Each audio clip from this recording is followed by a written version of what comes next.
Good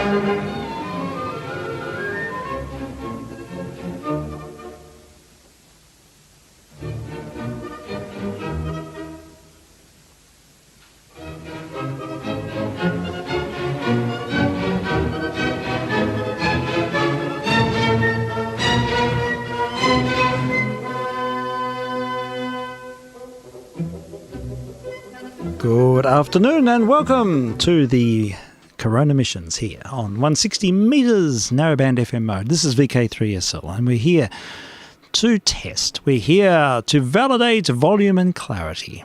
That is the best catchphrase in my book of disclaimers. Tone tests on 160. And what other news? No news. Busy at the coalface. I've just been in a meeting and now literally turn around, and I'm on the mic. So we need to find something to do, something to play. I haven't even thought about it. It's completely off the cuff. So what can we do? We can just scramble around. I can do a bit of a feel around the shelves and we'll just plonk something on. And what do we have? Eddie Norman's Dance Orchestra, Bert Furman in fact, on an old homochord record.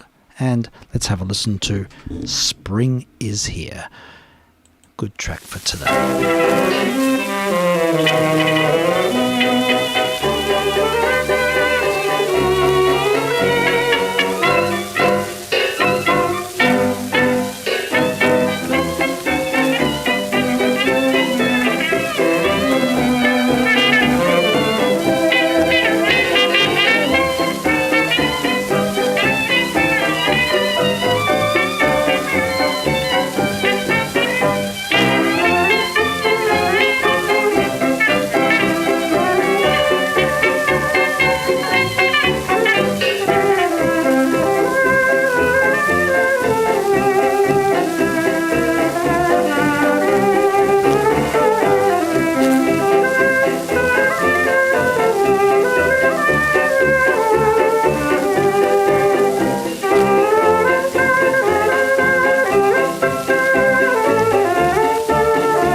Spring is here, and why am I in this little cave? Why am I in a cave when spring is here and it's nice? I don't know if it's nice outside. I haven't even been out. Stuck in here. Yes. Well, we need to We need to find solutions there, I think, because I'm itchy. Never mind.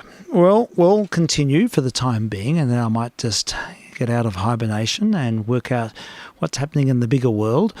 You've just heard Eddie Norman's Dance Orchestra, which is really Bert Furman, an English record from the 1920s, mid-20s, on a Homochord 78, and I'm thinking, what else? Oh yes, we've got Jeffrey Goldner and his Kittens 5 now on the other table, and I think this one deserves a listen because it's called Shout Hallelujah because I'm home, and I don't need to shout hallelujah because I know I'm home and I know I'm stuck at home, but never mind, some things are hard to explain. VK3sl testing.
Knock at the door, down on my knees, kissing the floor.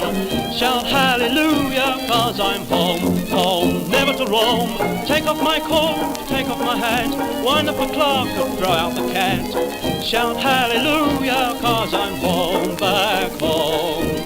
And every morning I'll be up with the sun, just like a kid that thinks of nothing but fun. Early to bed, early to rise, heaven on earth under my eyes. Shout hallelujah, 'cause I'm home, back home.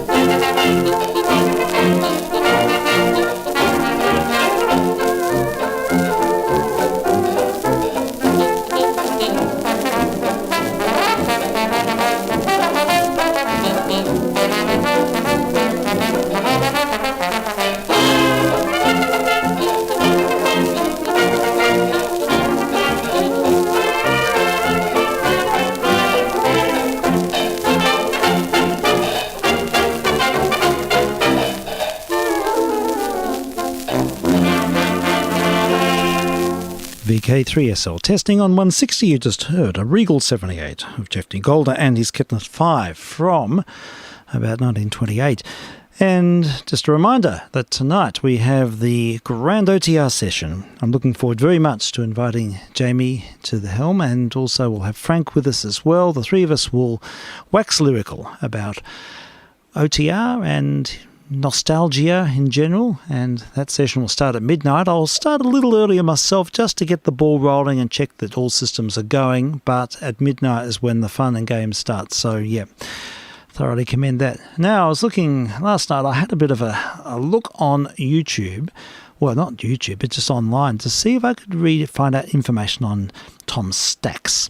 Tom Stax is the vocalist with the Harry Reeser groups in the 20s. He's probably one of the most identifiable voices from the 20s. He had a sort of a juvenile voice and a very distinctive character, and he did tons and tons of novelty records. Now, I've often wondered what happened to him. Well, we know what happened to him at the end because he died in that restaurant fire, but I sort of wondered what happened in between. Now, I found there's a great site, great blog page called stuffnobodycaresabout.com. Thoroughly recommend it. And there's all sorts of sort of really strange and wonderful anecdotes on the side. And one of these is called The Tragic End to Tom Stack, star crooner of the 1920s. I'm going to read it to you. It says, once you have heard Tom Stack sing, you would recognise his voice anywhere. Tom Stack was a tenor and a drummer, appearing on hundreds of recordings in the 20s and 30s, primarily as a singer with Harry Reese's band. Stax was a small man with an adolescent voice that sounded like he was singing with a perpetual smile. That is absolutely true. Best demonstrating Stax's unique ability to turn a song into his own is his rendition of a tune written by Richard Whiting and Byron Gay. It's a song called Horses, which I have got here somewhere. We might dig that up. Another one is Masculine Women and Feminine Men, a song written by Edgar Leslie and James Monaco, and it seems more relevant today rather than in 1926. It was recorded on February the 13th, 26 by Harry Reese's Six Jumping Jacks. And Stax, Mr. Stax, Tom Stax, chooses his lyrical emphasis on the right words when he sings, girls were girls and boys were boy when I was a tot. Now we don't know who is who or what's what. Well, I think we might have a listen to Tom Stack sing that record. I found a copy and I've got it lined up, and all we have to do is push the start button. Masculine Women and Feminine Men, the Six Jumping Jacks from 1926, and I'm vk3sl.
Brother just loves his permanent way.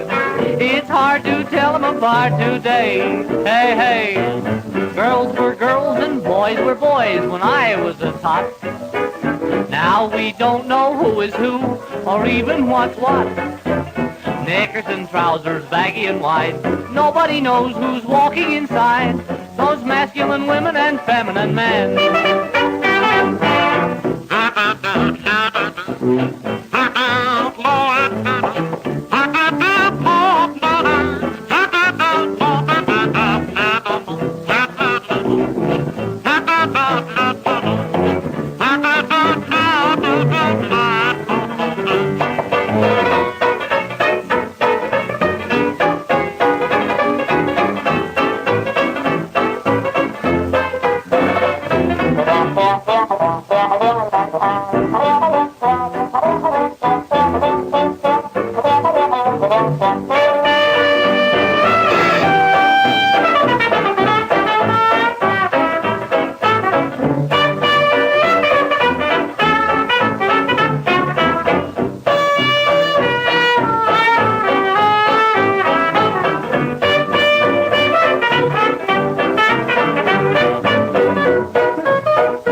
That euphoric distortion light beam record from the 1920s, an old Brunswick, Six Jumping Jacks with Harry Reeser.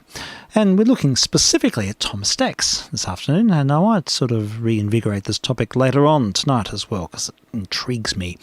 And there's so many Tom Stax records. Anyhow, it says there's not much known about Tom Stax's personal life, and almost nothing official has been written about him that could be found. He was born on November the 9th, 1899 in Pennsylvania. He joined up with Harry Rees's band in the early 20s and his star began to rise. On New Year's Day in 1929, he married somebody, goes on, and it talks about what they bought a home, all the domestic stuff. Anyhow, in 1936, Mr. Stax was living in Jackson Heights, Queens, when he was the drummer in a 5-piece Earl Carpenter Orchestra. The Earl Carpenter Orchestra. The quintet was engaged to play at Lum's Chinese Restaurant, located on the second floor of a 3-story building at 735 Lexington Avenue on the southeast corner of 59th Street. On the evening of February the 12th, 1936, Carpenter's band was playing and the Brooklyn Eagle newspaper reported the restaurant was packed with 300 people. About 100 of them were attending a dinner given by the nearby Holy Name Society of the Roman Catholic Church of Our Lady of Peace. How ironic. At 9:20 p.m, a fire started on the ground floor of the building which housed the National Shirt Shop, a haberdashery. As smoke wafted upstairs into the Lum's restaurant, it slowly seeped through the floorboards of the restaurant. Many of the diners thought the smell of smoke was merely Chinese incense and were unaware of the fire burning below them. Before the fire department arrived, a fireman who happened to be passing the scene, William Feely, and a policeman, Captain William Mulligan, noticed the fire. Feely raced up the stairs of the restaurant and ordered everyone to calmly leave without retrieving their belongings. The patrons ignored these orders. Fatal mistake. A few minutes later, a diner attracted to the sirens of the oncoming fire engines, opened a window in the restaurant, and the danger became apparent when one of the 4 patrons seated by the window jumped back from the flames that shot up and screamed "Fire!" A cascade of flames quickly set the curtains on fire. As the fire and smoke spread, patrons started for the 2 exits, one leading onto Lexington Avenue and the other onto 59th Street. And since it was February, some of the diners delayed leaving to first get their hats and coats. One of the coat check rooms became jammed with people, and quickly the scene turned to panic as the crowd pushed towards the narrow stairways of the 2 exits, and many were trampled and others were burned by the quickly moving flames. People stampeded over each other to escape the inferno. When the fire was extinguished an hour later, 4 people were dead and over 38 injured. Amongst them was Tom Stax, who sustained first, second and third degree burns to his face and hands. Poor fellow. Such is the poor fellow, Mr. Stax. Anyhow, apparently he escaped the fire, the initial blaze, but then went back inside to save his drum kit. A really bad mistake. Never mind, that's the plight of Mr. Stax. vk3sl testing.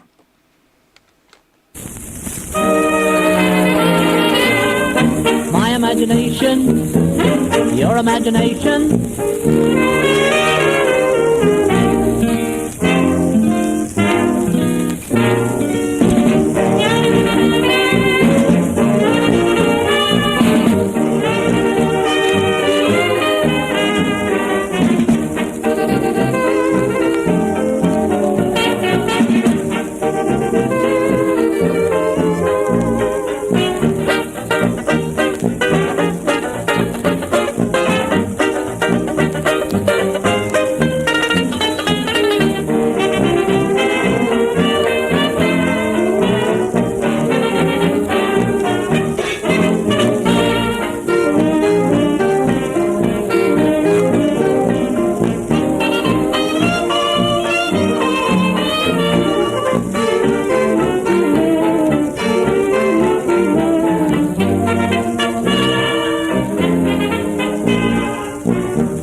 Your imagination, our imaginations make this world divine. People come and tell us their wonderful scheme. They would all be jealous if they knew our dreams. Nothing will divide us, nothing you'll betide us. Though the shadows hide us, we'll banish the blues, dear. What a combination while we choose to use, dear. Your imagination and mine.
vk3sl testing on 160. You've been listening to the vocals of Tom Stacks and some of the recordings he made with Harry Reese's Syncopators and Harry Reese's Six Jumping Jacks, the Jazz Pilots, the Clico Club Eskimos. The band had so many aliases, and he was an omnipresent figure in the 20s. He made lots of records, and he's sort of a largely forgotten figure, so giving him a little bit of an airing tonight, this afternoon, maybe a bit more tonight.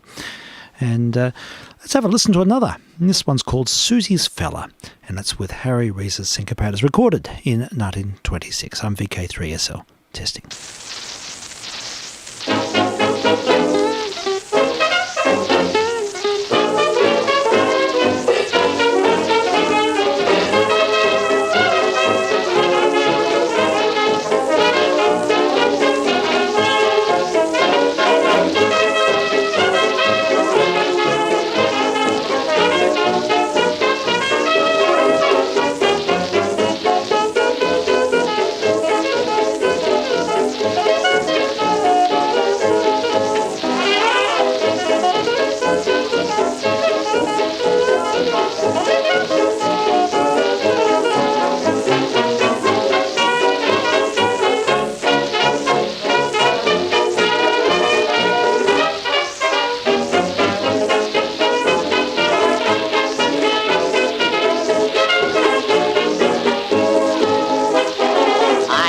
No fancy capers to get my picture in the papers. Just want to be known as Susie's Feller.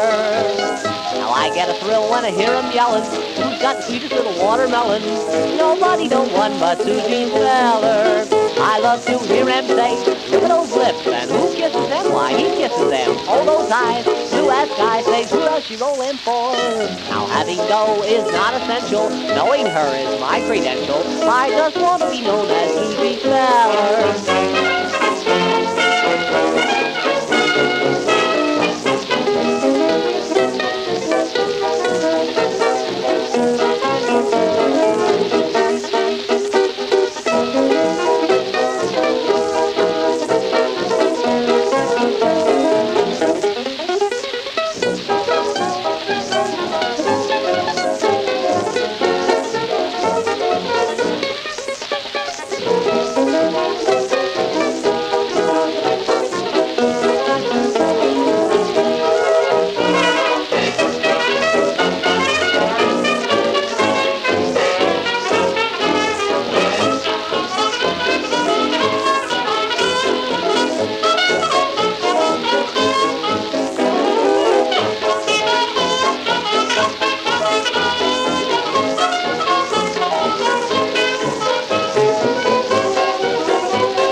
There we go, that's Susie's Fella. Harry Reese's Syncopators for 1926 with Tom Stacks on the vocal. Yes, we've been looking back at poor old Mr. Stacks and his plight.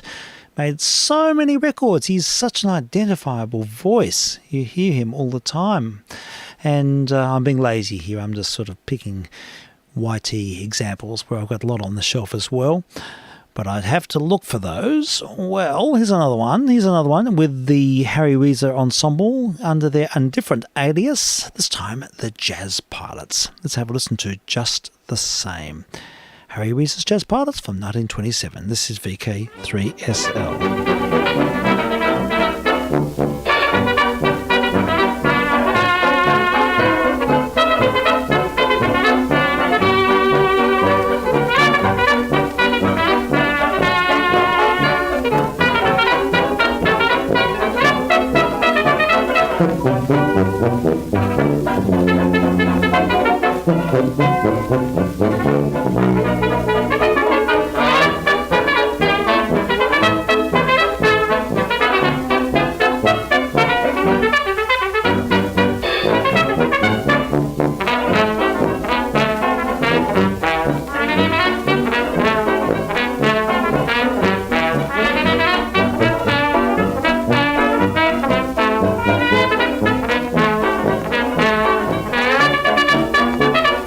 Whippoorwill sings in the sycamore just the same, and the butterflies fly by the buttercups just the same. All the orioles fall by the waterfall once again, and the little red hen lays around all day, lays her eggs in the new mown hay. Oh, the katydids do what they do just the same, and the goldenrod nod to the daisies down the lane. It must be heaven that I see, for there's the one who waits for me, just to tell me that she loves me just the same.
There we go, the Jazz Pilots from 1927. This is VK3sl Test Missions on 160, and we're sort of mining the archives here, exposing long-forgotten artists, and we'll do it again tonight. So if you feel inclined, if you want to be entertained, go to YT, where there's a live stream of these missions. There's one at the moment, and there will be another later tonight.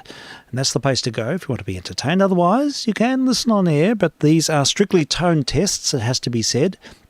So, important disclaimer there. All right, we'll change gear, I think.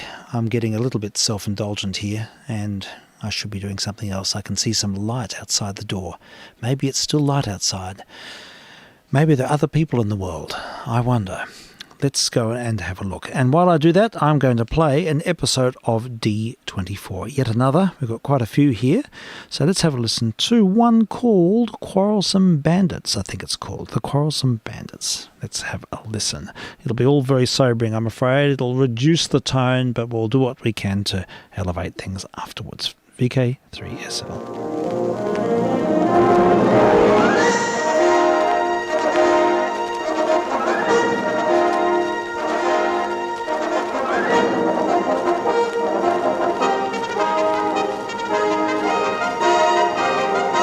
The Victoria Police Force presents D24.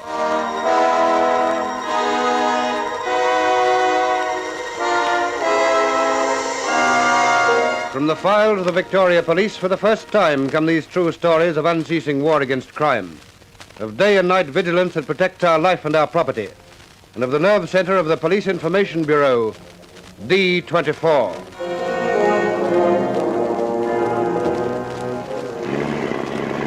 I'm going to drive to the nearest police station and... And what? What's that?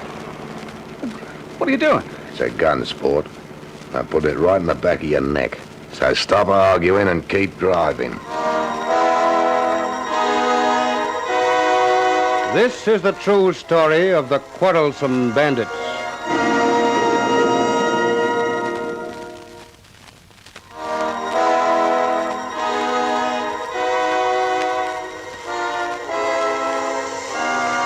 This is a true story from the files of the Victoria Police. Only names, place names, and dates have been altered. Eric Bowman was a policeman, but that doesn't mean that all his time was taken up with police work. For off-duty, he was an enthusiastic breeder of dogs. He and his wife were well known as exhibitors in the various dog shows, and they'd had a good deal of success. One Saturday afternoon, just a few years ago, they set off for a suburban dog show with a Cocker Spaniel, quite confident that they'd win yet another blue ribbon. But just as the event for which their dog was entered was about to begin, there was a slight hitch in arrangements. Ladies and gentlemen, our ring steward has suddenly become ill. Is there any gentleman here who would volunteer to act as ring steward for the next event? Why don't you do it, Eric? Oh, no, I can't. I'm one of the competitors. Come along, gentlemen. It's not a very hard task, and we must have a ring steward. Go on, Eric. No, dear, I can't. Well, there must be someone who'll volunteer. Yes, I will. Thank you, sir. Just come over here, will you? That's Frank Brown, isn't it? Yes, it is. But hasn't he got dogs entered in this event? He's got 2 of them, I think. I told you could have done it. Oh, no, thanks. I don't want to be an official and a competitor, too. All right, ladies and gentlemen. We can go ahead now. Mr. Frank Brown has kindly consented to act as ring steward, so the judging can now begin.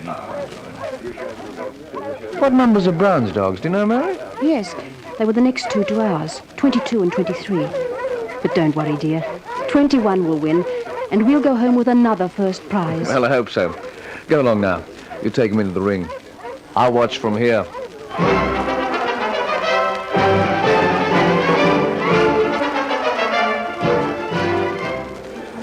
Well, here you are, Mr. Brown. Here are my final placings. 21 first, 23 second, and 22 third. 21, 23, 22.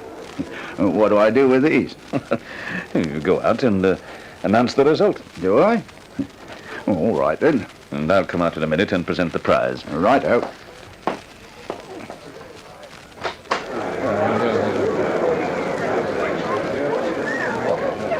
Ladies and gentlemen,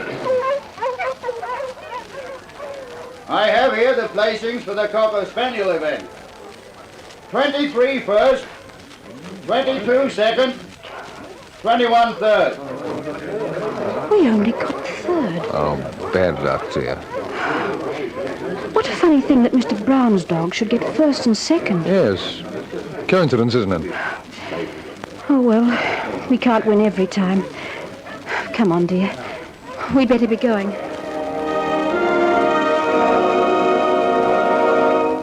Excuse me, madam. Yes? Isn't your dog number 21? Yes, it is. Well, you're not going off without receiving a prize, are you? But we didn't win. Yes. 21 was the winner. And you say that's your dog's number? The ring steward called out number 23. Did he? Mr. Brown, Yes, Mr. Richards. come here a moment, will you? All right. Obviously, there's been a mistake somewhere. There's something wrong, Mr. Richards? Yes, it seems you called the wrong number as the winner. Did I? Oh, I thought 21, 23, 22. That's how I placed them. Good heavens. I thought you said them the other way around. Oh, I'm terribly sorry. An easy mistake to make, I suppose, but I'd better correct it immediately. And as soon as I've made the announcement, madam, come into the ring and receive your prize. Thank you. A silly mistake, wasn't it? Yes, very. Your own dog nearly won. Oh, I was sure he'd said 23. Yes, it sounds so very like 21, doesn't it? And what do you mean by that? Oh, nothing. Nothing at all. Well, you think I did it deliberately? I didn't say so. No, but you thought it. Oh, please, don't quarrel. I have no intention of quarreling. And if Mr. Brown will shake hands, we'll forget the whole thing. Shake hands. You and your wife and your dog can go to blazes. Nice fellow. Do you think he deliberately called out the wrong numbers, Eric? I don't think it, I know it. But go along now. Let's not worry about it. It's time for you to receive your prize.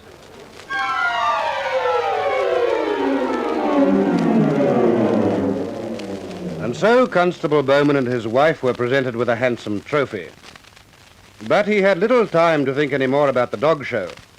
For that night, he was to be on special duty in a mobile patrol car.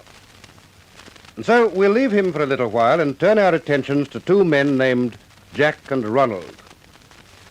They'd spent most of that same Saturday afternoon drinking, and by 5:30 found themselves short of funds. 1 and 4. That'll give us a long way, I don't think. We'd better do someone over. That's what I was thinking. Come on, then. Wait a minute.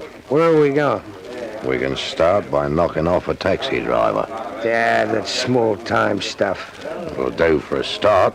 Now, I won't be in anything under a few quid. Getting big ideas, aren't you? All right. We'll get a few £100. Not from the taxi driver we want. Who's talking about taxi drivers? You, mug. Don't you call me a mug? Well, so you are. Yeah? If you're not careful, sport, I'll do you over. You and who else? Me and me little mate here. Yeah, it's loaded, all right. Put it away. You start flashing a gun around here and you'll be in trouble. Well, just remember I got it, that's all. Yeah, you've got it. But you wouldn't be game to use it. Wouldn't I? No. All right, we'll see about that. Are you gonna do a job with me or not? Where's the job? I'll show you soon enough. But first of all, we've got to get a cab. Now, don't start that taxi driver business again. Oh, I've had you. Are you in it or not? Yes or no? Yeah, I suppose so. Well, stop whinging and let's go.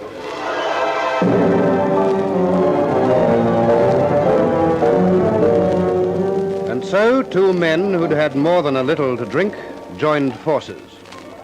But even at this stage, it was obvious that the partnership wasn't without friction. And the atmosphere didn't improve much when, shortly afterwards, they were driving along in a taxi. Look, how much further are we going? I'm sick of driving around in circles. Shut up. No, I won't. You said you knew a place where there'd be dough. Big dough. Where is it? You'll find out. First of all, we're going to do over this taxi bloke. I told you I wouldn't be in that. It's too bad, because you're in it up to your neck. Come to pull up when we get to the next dark spot. No, I won't. Won't you? You forgetting something? Yeah, all right then. But I think you're nuts. What do we do when we stop? What do you think? Put the gun on his back and take his dough, of course. Transmission from Go on, there's a good place just ahead. vk3sl. Tell him to stop. Hey, driver. Pull her up, will you? Righty? Yeah. Okay.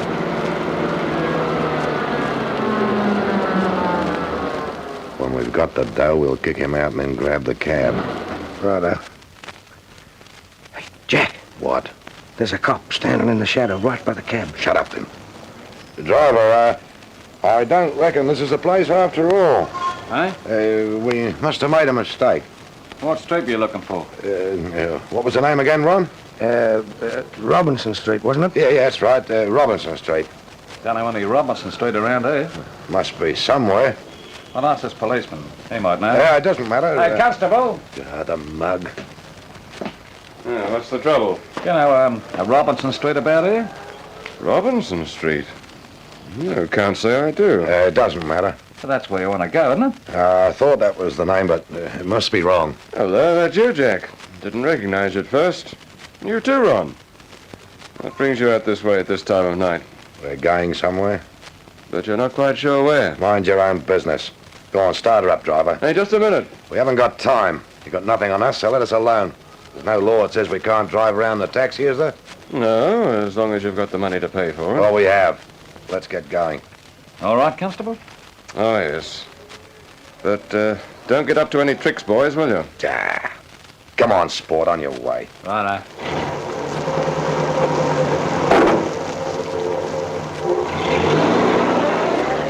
Where are we going now? South Melbourne. South Melbourne?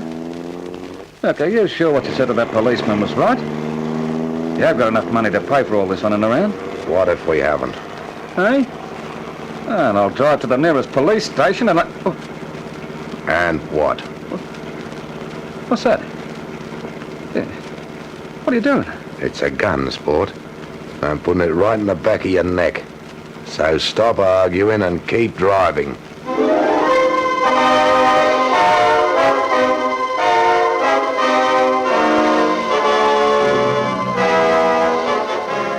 The taxi driver had woken up just a moment too late. And terror-stricken, he was forced to drive to South Melbourne. But where did Constable Bowman, whose hobby was breeding dogs, fit into all this? We'll tell you that in a few moments, when we continue this true story from the files of the Victoria Police.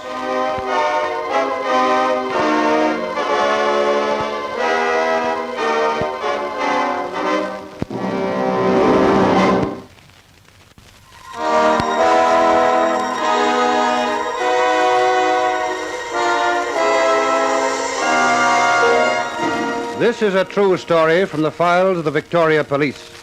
Only names, place names, and dates have been altered.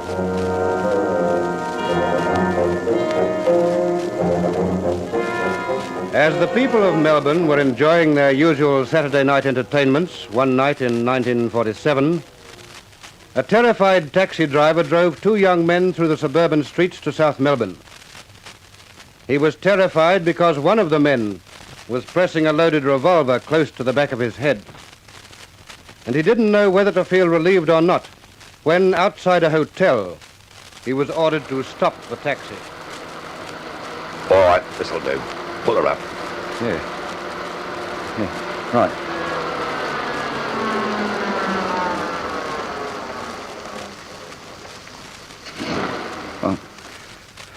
Well, what are you going to do now? Never mind. Look, let me go, will you? Take the cab if you want it, but let me go. So as you can go running for the cops, I suppose. No, I won't. You'll say you won't. You'll just sit where you are and keep quiet. Now, Ron, this is a place I was telling you about. This pub? Yeah. The old dame that runs it always keeps a swagger dough in the joint over the weekend. We're going to get it. Yeah, but we can't both go in. Why can't we? And leave the driver here on his own? Don't be silly. Well, I'll go in. You can stay with him. No, you stay and let me go. You haven't got a gun. Well, give me yours. No one uses my gun but me. Yeah, you'd never use it if it came to the point. Reckon I'd be scared, eh? That's right, I do. Come on, give it to me. I'm giving it to no one. Least of all you. What do you mean, least of all? I mean you double-crossed me if you had the chance. At least I'm not yellow. Meaning I am. Yeah, I reckon so. You've been picking on me for a long time now, haven't you? Yeah, stop whinging and give me the gun. I want to get the job over. The job is over as far as you're concerned. Hey? I don't like being called yellow, mate. Hey, put it down. Don't be a fool. So I wouldn't use the gun, eh? Well, see how you like this. And here's a few more. Now, sport, drive away like a devil or you'll get some too.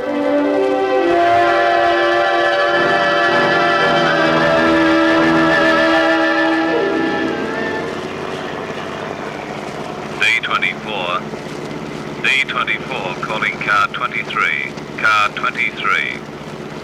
Hello, D24. Car 23 here. Come in, D24. Go to the Metropole Hotel, South Melbourne. Shooting reported outside hotel. We're ringing the ambulance. Over. Right, D24. We're on the way. The Metropole Hotel, South Melbourne, Vic.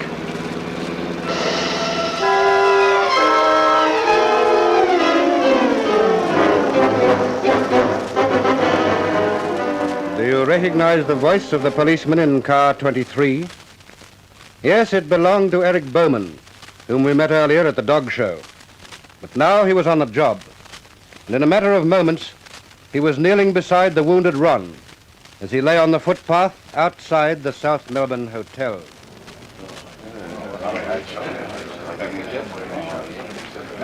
Do you know who shot you? Yeah. Who was it? I'm not saying.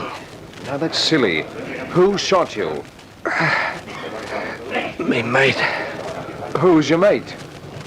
I'm not talking. Well, then, why did he shoot you? We had a row. I'm not saying any more. Tell us who it was. No. I'll get even with him my own way. I'm not talking. Now he's out to it. Anyone around here know anything about the shooting? All right. Now just stand aside and let the ambulance in, will you? Come on now, stand back, please. Right back. That's the way. You won't talk? Nah, he won't give anything away. Is he badly hurt? Doesn't seem too good. Yeah, where's the patient? Right here. Can we move him? Yes, go ahead. Now don't crowd in, please. Give the ambulance men some room. Come on, there, right back, please. You keep an eye on things, Vic. I'm going to report back to D24.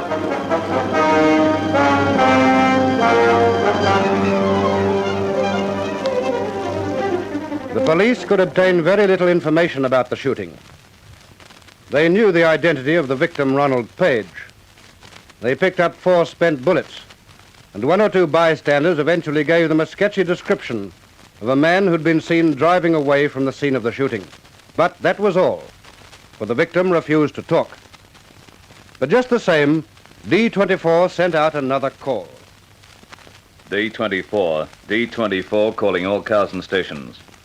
At approximately 9:50 p.m., a man named Ronald Page was shot outside the Metropole Hotel, South Melbourne. His assailant is unknown, but a man answering the following description is wanted for questioning in regard to this matter.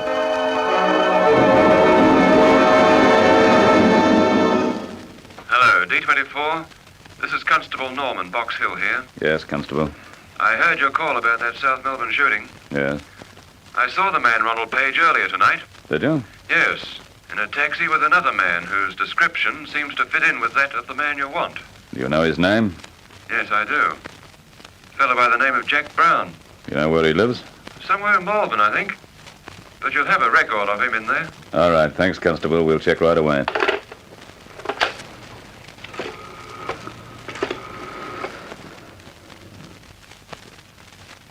Detective Sergeant Pearson. D24 here, Sergeant. Report from Constable Norman, Box Hill. He says Ronald Page was with a man named Jack Brown tonight. Was he? Thanks, D24. We'll look him up. Right. Meanwhile, we'll put out a call for Brown. D24. D24 calling all cars and stations. Further to our earlier call in connection with the South Melbourne shooting. The following man is urgently wanted for questioning. Jack Brown. Repeat, Jack Brown.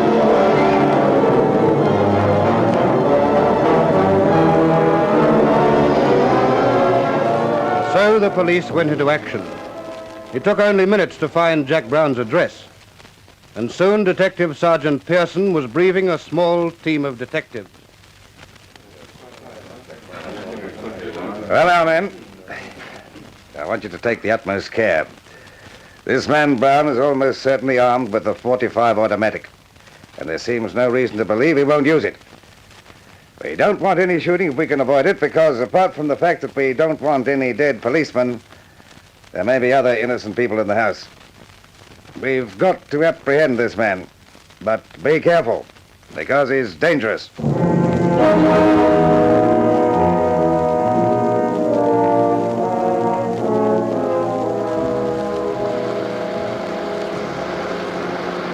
All right, Vic.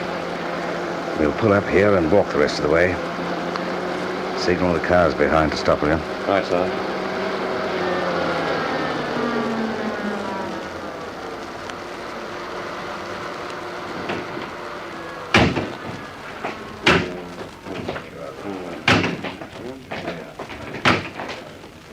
All set? You know your positions and what to do. So let's go. This is a test transmission from vk3sl. Funny thing, you know, Sergeant. I thought this was going to be my lucky day. Oh? Why? Well, this afternoon, my dog won another first prize, even though a bloke tried to jip me out of it. And... oh, there's another funny thing, too. What? Well, the name of the fellow who tried to beat me was Brown, same as the one we're after now. It's a common enough name. Yeah, just a coincidence, that's all. Here's the place we want. All right, men. Surround the house. Come on, Eric. Up to the front door. Take it quietly.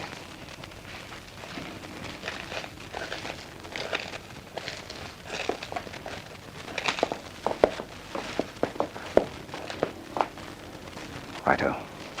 Knock.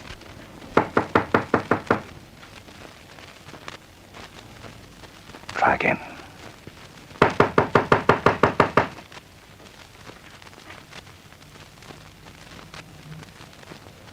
Someone coming, I think.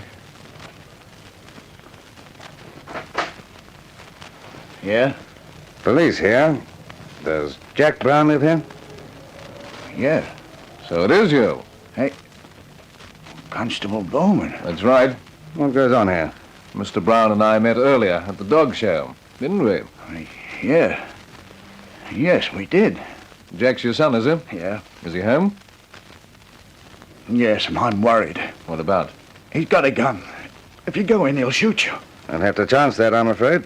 But he'll shoot you. He said he would. Did he? He came in a little while ago. Yeah? He said he shot his mate. Well, that's why we are here. He said no one will take him alive. He's desperate. Well, let's hope he's only bluffing. The sort of bluff. He'll kill you.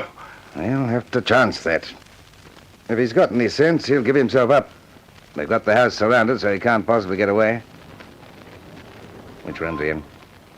I don't think I ought to tell you. They'll be shooting. Which room's he in? Down the back. The end of the passage. All right. You keep well out of the way. Come on, Eric. They'll be shooting. Someone will be killed. Keep your fingers crossed. Don't worry about that. What's that? Sounds like he's cocking his gun. That's what I thought. All right. Kick open the door. Get back, both of you. Get back. Don't be silly, Brown. Put that gun down. No, I won't. You're not going to get me. The house is surrounded. You can't get away. I don't care. Keep back or I'll shoot. There's been enough shooting tonight, Brown.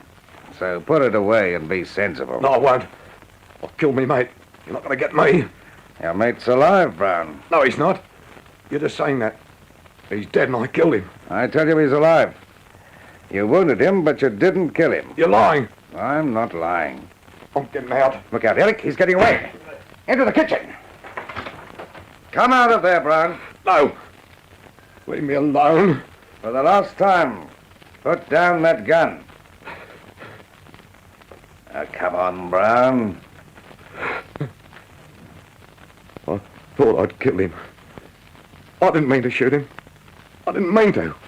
Drop the gun, Brown. We're coming in. Yeah. All right. I'll drop it.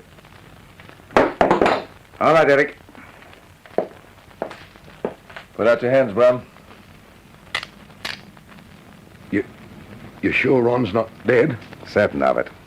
But he'll be in hospital for a long time. I had too much grog. I wouldn't have shot him otherwise. Wouldn't want to kill him. All right. But come along. We're taking you into Russell Street. Yeah. I hope Ron gets better. Hope he gets better. Is everything all right? Well, there's been no damage done, Mr. Brown. Thank heavens. Thank you for not shooting my boy, Constable.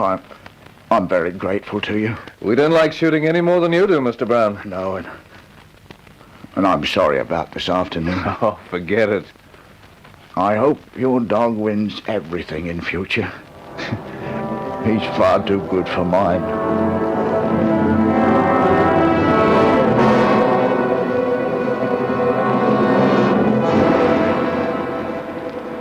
And so, on that somewhat unusual note, another case was cleared up.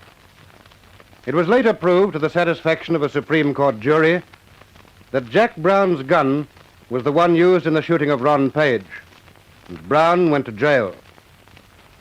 The police had shown commendable bravery in apprehending an armed man who'd had more than his fair share of drink. And we must be grateful that such men as these are members of our Victoria police force. Let us show our appreciation by cooperating with them wherever and whenever possible. Only names, place names, and dates were altered in this true story. It was dramatized from the files of the Victoria Police by Roland Strong, who now says goodbye until the same time next week, when there'll be another true story in this series, D24, which is brought to you by the Victoria Police Force and produced in the studios of Hector Crawford Productions by Dorothy Crawford.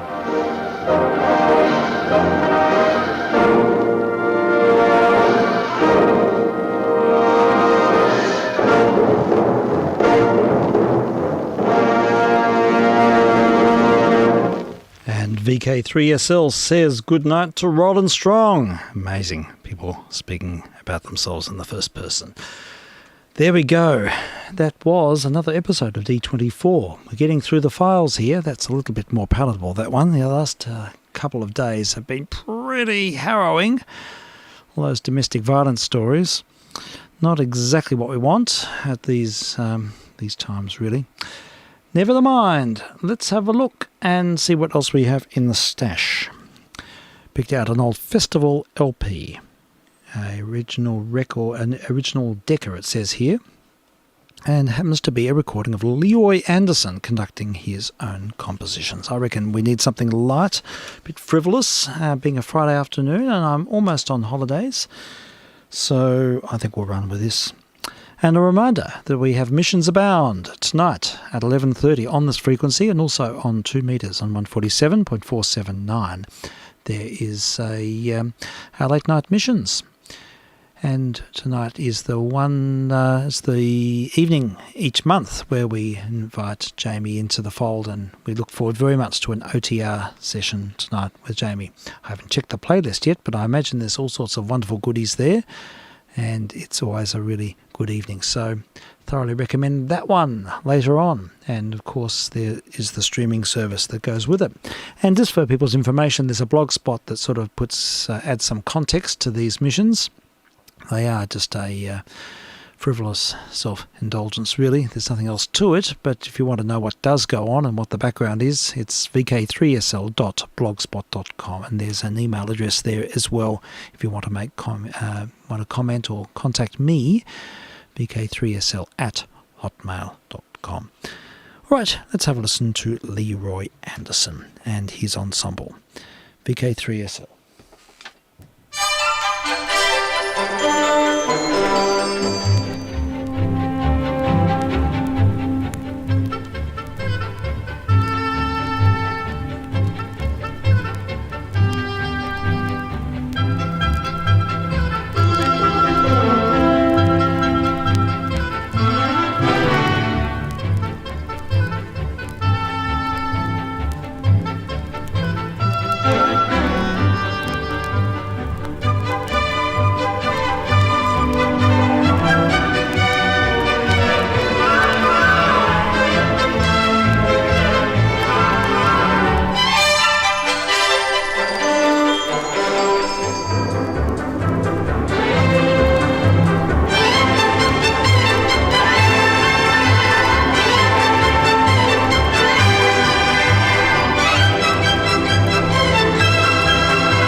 Well, that's a disappointment. That's that problem with the turntable again. We'll give it another try. vk3sl.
This is a test transmission from vk3sl.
This is vk3sl. You've been listening to the music of Leroy Anderson. He's conducting the orchestra on this record. I don't know any other details.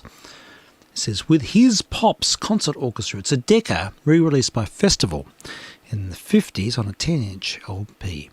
What does it say about Leroy Anderson? It says, Leroy Anderson was born in Cambridge, Massachusetts on the 29th of June 1908. He came from a musical family. At an early age, learned to play the organ, the piano and the double bass. His musical education was considerable. He studied theory at Harvard and orchestration with George Enescu. My goodness me. And after graduating in 1929, he directed the Harvard Band and served as a music tutor at Radcliffe College. For the next 5 years, he also became a church organist and choirmaster, played double bass and conducted orchestras in Boston. In 1935, he was engaged as an arranger and orchestrator for the Boston Pops, whose conductor, Arthur Fiedler, encouraged Anderson as a composer and introduced many of his works to the public. As a composer of light music with an individual style, Anderson had gained a great deal of respect in his particular sphere. Always tuneful and strictly original in treatment, his works are comparable to those of the best-loved composers of operetta and musical comedy, and his inspiration never seems to flag. His intriguing titles immediately arouse interest, and this is inevitably justified by the musical content of his work. There's a typo there. So, we just heard 4 tracks. We'll hear another 4 on the other side. Now, I don't know what's happening with this SP10. It's got a gremlin in the power supply. I don't think it's a phase lock loop. I think it's something else more generic that's causing the whole thing to trip out and stop. It's probably a spacitor, but I've replaced most of the spacitors in this, so I don't know what else could be causing it to do that. Anyone with any information, please let me know. Anyone with experience with SP10s? I've had a run of a mill with this thing. It's been, I suppose it's long in the tooth before I got it. Came from a radio station somewhere. Anyhow, we'll try side 2. Did I turn the record over? I think I did. Anyhow, let's proceed. vk3sl, testing.